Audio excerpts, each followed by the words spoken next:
July August গণহত্যা মামলায় আইনমন্ত্রী আনিসুল হক সহ ১২ মন্ত্রী ও ২ উপদেষ্টা সহ ১৬ জনকে আন্তর্জাতিক অপরাধ ট্রাইব্যুনালে হাজির করা হয়েছে। সেখানে আছেন সহকর্মী আজিজুল ইসলাম। তার কাছে জানবো সবশেষ তথ্য।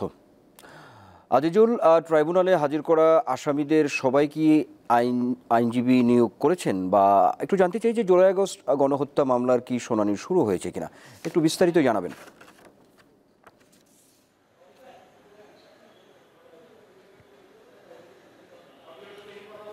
আনোয়ার, আপনাকে শুরুতে যে বিষয়টি জানাতে চাই যে আজকে কিন্তু 10টা নাগাদ আমরা দেখেছি যে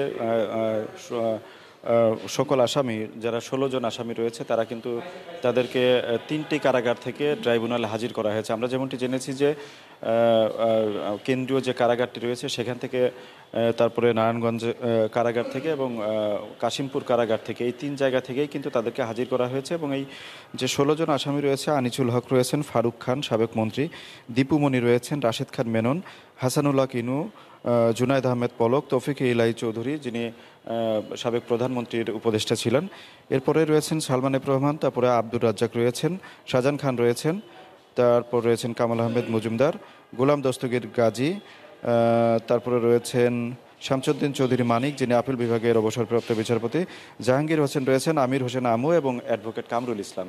এই 16 জনকে কিন্তু একটি মামলায় তাদেরকে হাজির করা হয়েছে। এবং আপনাকে যে বিষয়টি জানাতে চাই যে এর আগে কিন্তু আজকে যখন শুরুতে শুনানি শুরু হয় তখন কিন্তু একটি মামলায় শুধুমাত্র শেখ হাসিনা আসামি রয়েছেন, যে মামলাটি, সেই মামলাটির বিষয়ে কিন্তু শুনানি শুরু হয়।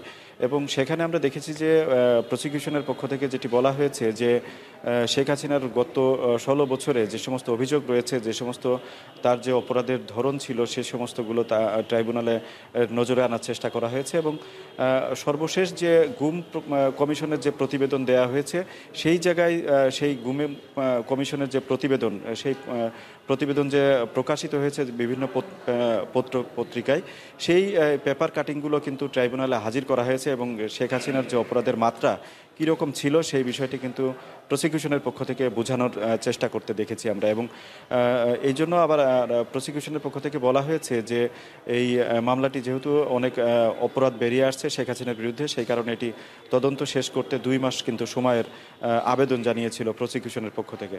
তো আদালত কিন্তু সেটি গ্রহণ করেছে এবং 18 ফেব্রুয়ারি পরবর্তী তারিখ রেখেছে। এর পরবর্তীতে যে মামলাটি রয়েছে সেটি হলো 45 জনের বিরুদ্ধে রয়েছে। উবায়দুল কাদেরও কিন্তু সেখানে আসামি, এই আজকে যে 16 জন হাজির করা হয়েছে এরা ছাড়াও। তো তাদেরকে আজকে হাজির করার পরে তাদেরও অভিযোগ পড়ে শুনিয়েছে প্রসিকিউশনের পক্ষ থেকে। এবং তাদেরও তদন্ত শেষ করতে 2 মাসের সময়ের কিন্তু আবেদন জানানো হয়েছে এবং আদালত সেটি গ্রহণ করে 18 ফেব্রুয়ারি কিন্তু তারিখ নির্ধারণ করেছে। আপনাকে একটা বিষয় জানাতে চাই যে এই আনিসুল হকদের যে মামলাটি, এই মামলায় উবায়দুল কাদের সহ যারা গ্রেপ্তার হয়নি অথচ তাদের বিরুদ্ধে পরোয়ানা জারি রয়েছে, কিন্তু সে বিষয়ে কিন্তু কোনো অগ্রগতি না থাকায় এবং পরোয়ানা জারির পরও কোনো আসামি পালিয়ে যাচ্ছেন বলে এরকম খবর প্রকাশিত হওয়ায় চিফ প্রসিকিউটর কিন্তু আদালতে একটি আবেদন করেছে যে এই বিষয়ে যাতে আইনশৃঙ্খলা বাহিনীর পক্ষ থেকে যাতে অগ্রগতি জানানো হয় যে তাদেরকে কেন গ্রেপ্তার করা যাচ্ছে না বা কী এই বিষয়টি আসলে। তবে আদালত সে বিষয়ে কোনো আদেশ আমরা দিতে দেখিনি। আর আপনাকে একটা বিষয় জানাতে চাই যে এই আজকে যে 16 জনকে হাজির করা হয়েছে তারা কিন্তু আমি আজকে অনেকটা হাসি খুশি থাকতে দেখিনি, তাদেরকে কিন্তু অনেকটা বিষণ্ণ মনে হয়েছে। এবং তারা আদালত কক্ষে যখন বিচার কার্যক্রম চলছিল তখন সবাইকে কিন্তু চুপচাপই থাকতে দেখেছি। এবং পরবর্তীতে যেটি হয়েছে সেটি হলো যে আমরা যেমনটি দেখেছি যে আসামির পক্ষের যারা আইনজীবী রয়েছেন তারা আসলে এই জামিনের ব্যাপারে অনেকটা শুনানি করার চেষ্টা করছিলেন।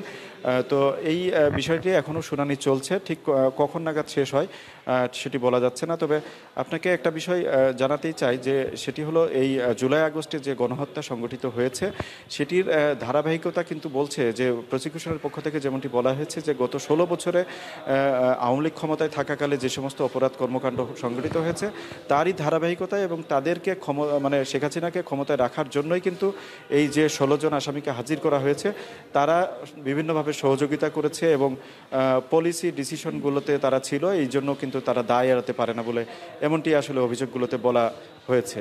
তো এই ছিল আমার কাছে সর্বশেষ সংবাদ। আনোয়ার, ধন্যবাদ আপনাকে। আন্তর্জাতিক অপরাধ ট্রাইব্যুনাল থেকে যুক্ত ছিলেন সহকর্মী আজিজুল ইসলাম।